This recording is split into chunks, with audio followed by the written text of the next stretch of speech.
کرتے ہیں۔ الحمد للہ وکفا،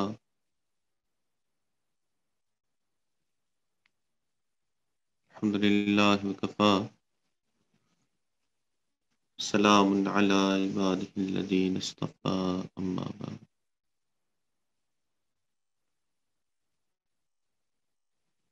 پچھلے 1 مہینے سے زیادہ ہو گیا اور ہم گفتگو کر رہے ہیں مقامات عشرہ پہ کہ مشائخ نے 10 مقامات بیان کیے۔ یہ 10 اچھی صفات، اچھے اخلاق، اچھی کیفیات ہیں، اور یہ ایسی 10 چیزیں ہیں کہ صرف مسلمان نہیں، کافر بھی کہیں گے کہ یہ اچھی صفات ہے۔ کہ زہد بھی لوگ اچھی صفت سمجھتے ہیں، صبر بھی ایک اچھی صفت ہے، شکر بھی ایک اچھی صفت ہے، اسی طرح ریاضت، مجاہدہ، اکثر دنیا ان چیزوں کو اچھا ہی سمجھتی ہے۔ تو ذکر و معمولات مشائخ کی صحبت میں آ کے انسان کو یہ بڑے اچھے اچھے مقامات مل جاتے ہیں، اور یہی وہ مقامات ہیں کہ جن کے ذریعے سے انسان اللہ کے قریب ہوتا ہے، اپنی عبادات بھی اچھی طرح سے کرتا ہے، اور لوگوں کے ساتھ جو اس کے معاملات ہیں، رشتہ داروں کے ساتھ، دوستوں کے ساتھ، پڑوسیوں کے ساتھ، کاروبار میں، وہ معاملات بھی وہ اچھی طرح سے کرتا ہے۔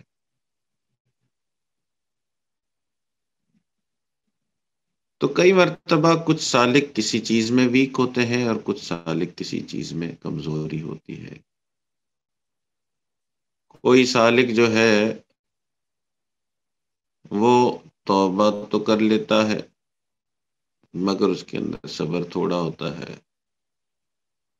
تو کسی سالک کے اندر شکر تو بہت ہے، مگر ورع نہیں ہے، تقوی نہیں ہے۔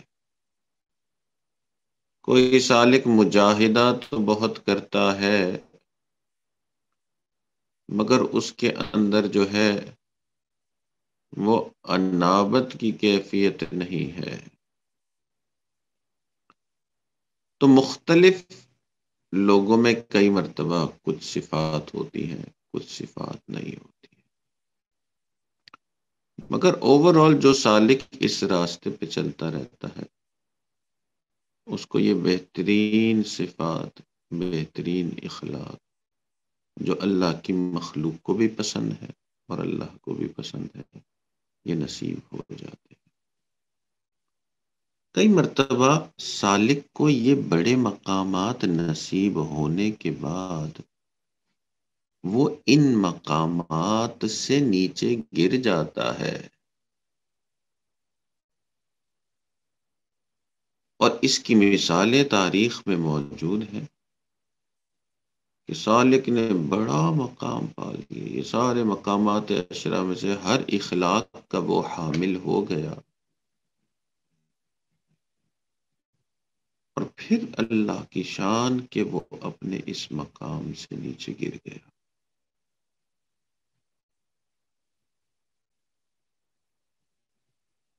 تو سالک کے بارے میں اب بڑا سوال وہ یہ ہے، اتنے جو مقامات عشرہ پہ ہم نے گفتگو کی، تو ایک بڑی فکر یہ ہے کہ اگر میں نے اتنی محنت کر کے اتنے سال شیخ کے ساتھ لگا کے اگر میں نے کوئی مقام پا بھی لیا تو کیا یہ مقام میرے ہاتھ سے نکل بھی جائے گا؟ اور مشائخ نے جواب دیا کہ جی ہاں، یہ مقام ہاتھ سے نکل بھی جاتا ہے، اور عام طور پہ اس مقام کے ہاتھ سے نکل جانے کی 2 وجوہات بنتی ہیں۔ ایک وجہ بنتی ہے تکبر، انسان عاجزی نہیں کرتا، اپنے آپ کو کمتر نہیں سمجھتا، اللہ تعالیٰ ایسے بندے کو اس کے مقام سے گرا دیتے ہیں۔ یعنی ایسا بندہ ہوتا ہے اس کو مقام ریاضت نصیب ہوتا ہے، معمولات پابندی سے ہو رہے ہیں اور اچانک معمولات چھوٹنا شروع ہو جاتے ہیں، ذکر میں دل ہی نہیں لگ رہا، نفل پڑھنے میں دل ہی نہیں لگ رہا، تلاوت میں دل ہی نہیں لگ رہا، اور دوسری چیزیں کئی مرتبہ لذیذ بن جاتی ہیں، گپے لگانے میں دل لگ رہا ہے، گناہ کے کاموں میں دل لگ رہا ہے، تو اتنے اونچے مقام پہ آ کے اور مقام سے نیچے گر گیا کہ مقام ریاضت نصیب تھا، مقام ریاضت ہاتھ سے چھوٹ گیا۔ مقام رضا نصیب تھا کہ آئے ہوئے حالات کو اللہ کی طرف سے سمجھتا، ہر حالت میں اللہ سے راضی، تو دنیا گواہی دیتی کہ بھائی یہ بندہ جو ہے یہ کوئی چیز اس کو ناراض نہیں کر سکتی، یہ کبھی بھی کسی معاملے میں غصے میں نہیں ہوتا، ہمیشہ یہ ہر ایک کے ساتھ نرمی کر رہا ہے۔ اچانک کیا ہو گیا اس کو کہ چھوٹی چھوٹی باتوں پہ غصہ کرتا ہے، کبھی بیوی سے غصہ کر رہا ہے تو کبھی بچوں پہ ناراض ہو رہا ہے، چائے صحیح نہیں بنی تو اس نے گھر میں ہنگامہ کر دیا، کپڑے استری صحیح نہیں ہوئے اس نے اڑا کے رکھ دیا۔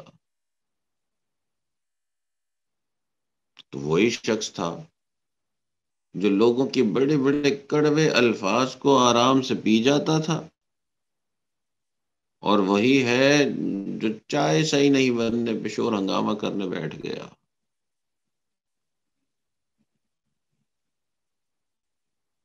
تو مقام رضا سے تو کوسوں دور چلے گیا، عام بندے سے بھی زیادہ گر گیا۔ تو کئی مرتبہ یہ سالک اتنا اونچا مقام حاصل کر کے دھڑام نیچے، اس کو مقام ورا نصیب تھا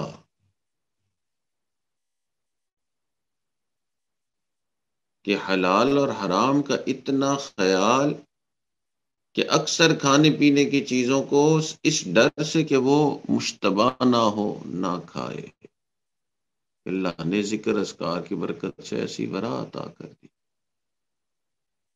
نامحرم کی طرف آنکھ اٹھانے کا سوال ہی نہیں، حرام کما نہ لوں اس لیے اچھی نوکری چھوڑ کے بری نوکری اختیار کر لی کہ جی دوسری نوکری میں حرام کی ملاوٹ ہے۔ تو مقام ورا نصیب، مقام تقوی نصیب، اور یہ کیا ہو گیا کہ یہی سالک ہے اور اب موبائل فون پہ الٹی سیدھے چیزیں آرام سے دیکھ لیتا ہے، انٹرنیٹ پہ الٹی سیدھی چیزیں آرام سے دیکھ لیتا ہے،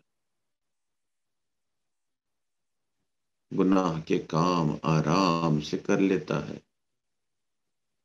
مال پیسے میں دھوکہ دہی آرام سے کر رہا ہے۔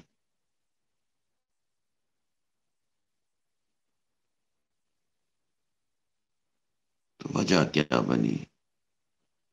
اور وجہ اکثر اوقات دو بڑی وجوہات، مگر پہلی وجہ اور بڑی وجہ یہ کہ انسان عاجزی اختیار نہیں کرتا، ان مقام کو جب پا لیتا ہے تو اب سمجھتا ہے کہ میں کچھ بن گیا ہوں، اور جس نے یہ سمجھ لیا کہ میں کچھ بن گیا ہوں وہ صرف اپنے مقام سے نیچے نہیں گرتا، وہ عام مسلمان سے بھی نیچے گر جاتا ہے۔ اللہ کے پیارے نبی نے فرمایا لا يدخل الجنہ من کان فی قلبہ مثقال ذرۃ من کبر، وہ شخص تو جنت میں ہی نہیں جائے گا. عام مسلمان تو پھر بھی امید کر رہے ہیں نا جنت میں جانے کی. یہ جو اپنے آپ کو بڑے مقام پہ کھڑا ہوا تصور کر رہا ہے، یہ تو جنت میں بھی نہیں جائے گا. اللہ کے نبی نے فرمایا کہ اس شخص کے لیے جنت میں داخلہ ممنون جس کے دل میں اتنا سرائے کے دانے کے برابر بھی تکبر. تو جس نے یہ سوچ لیا کہ میں اولیاء کرام کی صفت میں شامل، میں اولیاء کرام کی صف میں شامل ہو گیا، وہ اپنے مقام سے گر گیا.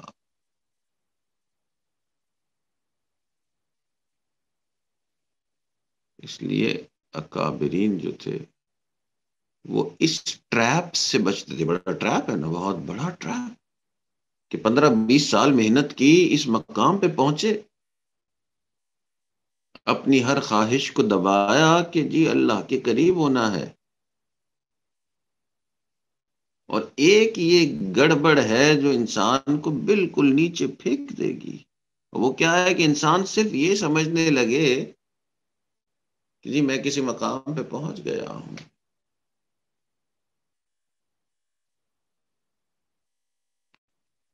اس لیے اکابرین نے جو ہے وہ اس سے بہت پناہ مانگی. اور مشائخ نے اس چیز میں بھی ایکسپرٹیز حاصل کی. چاہے سارے مقامات حاصل ہوئے نہ ہوئے، انہوں نے کہا جی ایک چیز حاصل کرنی بڑی ضروری ہے، وہ ہے عاجزی.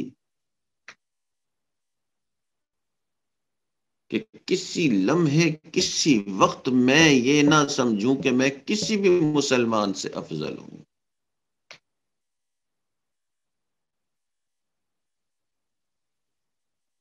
تو اس لیے ہر وقت اپنی ذہن سازی اکابرین کرتے رہتے ہیں کہ میں سب سے زیادہ کمزور ہوں، میں سب سے زیادہ گنہگار. اور اپنی مقامات کو نہیں گنتے رہتے، یا اپنی ریاضتوں کو، یا انہوں نے جو ورا کے حالات بنائے ہوئے ہیں ان کو نہیں دیکھتے، بلکہ جو غلطیاں کی ہوئی ہیں ان کو سوچتے ہیں.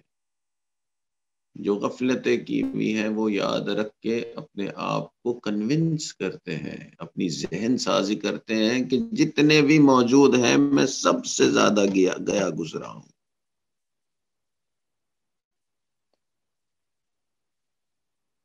اور یہ اللہ نے جو عزت رکھی ہے یہ اللہ نے ہی رکھی ہے.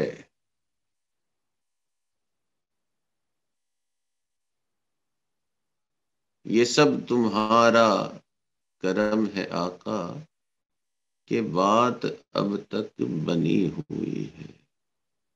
یہ بات جو بنی ہوئی ہے، اللہ نے پردے رکھے ہیں، یہ کسی وقت بھی چاک ہو سکتے ہیں.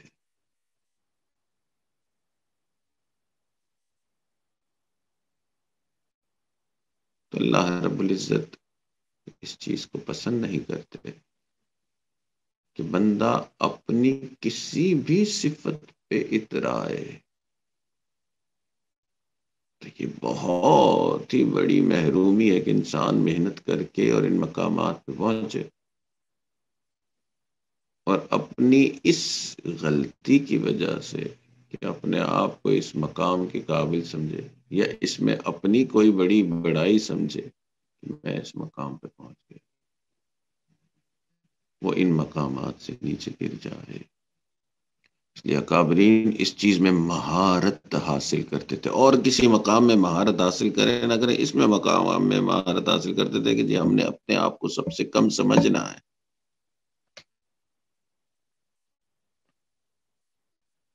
اس لیے جس محفل میں جہاں بھی جائیں گے سب سے پہلے بسم اللہ جو پڑھتے ہیں، اس بسم اللہ کے ساتھ ہی وہ اپنے ذہن میں یہ بات ڈالتے کہ جتنے بھی ادھر موجود ہیں نا، میں ان میں سب سے کم تر ہوں. یہ جتنے بھی ادھر موجود ہیں میں ان میں سب سے زیادہ گنہگار.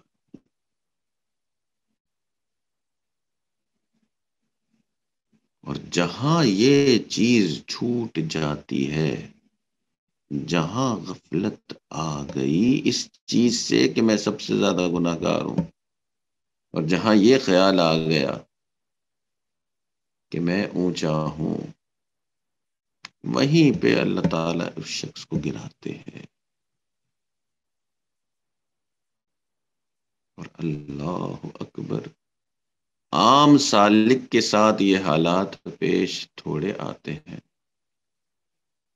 وہ سالک جو کئی مرتبہ کسی اونچے عہدے پہ فائز ہو جاتا ہے، عالم دین بن جاتا ہے، یا مشائخ کی طرف سے کئی مرتبہ اس کو اجازت مل جاتی ہے، ایسے حضرات کا اس چیز میں پھنسنے کے چانس زیادہ ہے، کیونکہ عوام ایک ہوتی ہے جو ان کو بڑا سمجھتی ہے. تو جو تو سالک ابھی وہ عالم بھی نہیں بنا، ابھی وہ شیخ بھی نہیں بنا، اس کو نہ کوئی دنیا جانتی ہے نہ وہ دنیا کو جانتا ہے. وہ بس ذکر اذکار کرتا ہے اور شیخ کی ڈانٹیں سنتا ہے یا شیخ کی اصلاح کی باتیں سنتا ہے. وہ سالک جو عالم دین بنتا ہے اب اس کے شاگرد ہیں، اس کی ایک عزت ہے، اس کی مسجد میں عزت ہے، لوگ اس سے مسئلہ پوچھ رہے ہیں، لوگ اس کے ہاتھوں کو چوم رہے ہیں. تو ایک طرف خدا نخواستہ گناہ بھی کر رہا ہے، ساتھ ساتھ لوگ عزت بھی دے رہے ہیں، تو اس کے ذہن میں شاید کئی مرتبہ یہ بیٹھ جاتا ہے کہ میں کوئی بڑی چیز ہوں.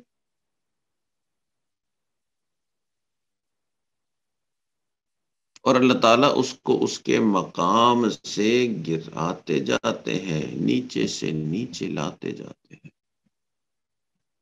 اور اس کی نشانی یہ ہوتی ہے کہ اس کی لذت جو ہے وہ دنیا کی چیزوں میں بڑھ جاتی ہے، اور عبادات کا شوق ختم ہو جاتا ہے.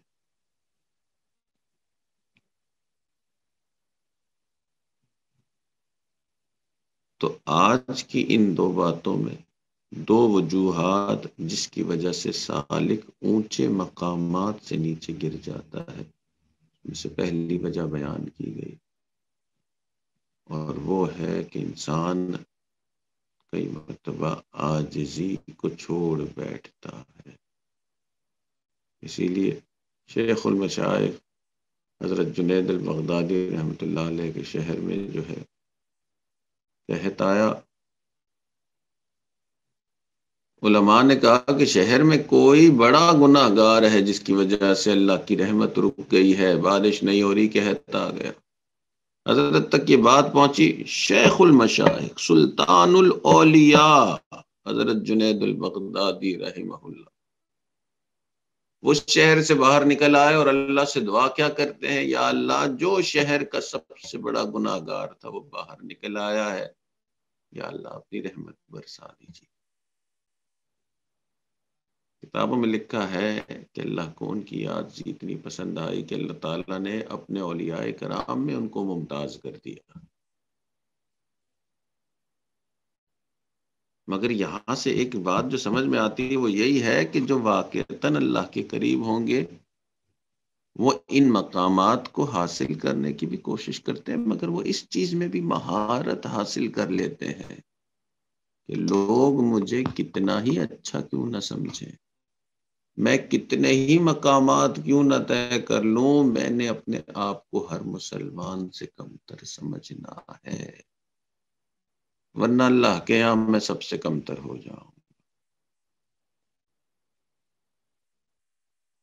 اللہ تعالی ہمیں ان مقامات کو حاصل کرنے کی بھی توفیق عطا فرمائے، اور جو ٹوٹے پھوٹی چیزیں حاصل ہیں ان سے گر جانے سے بچنے سے تو محفوظ فرمائے. وآخر دعوانا ان الحمد للہ رب العالمین.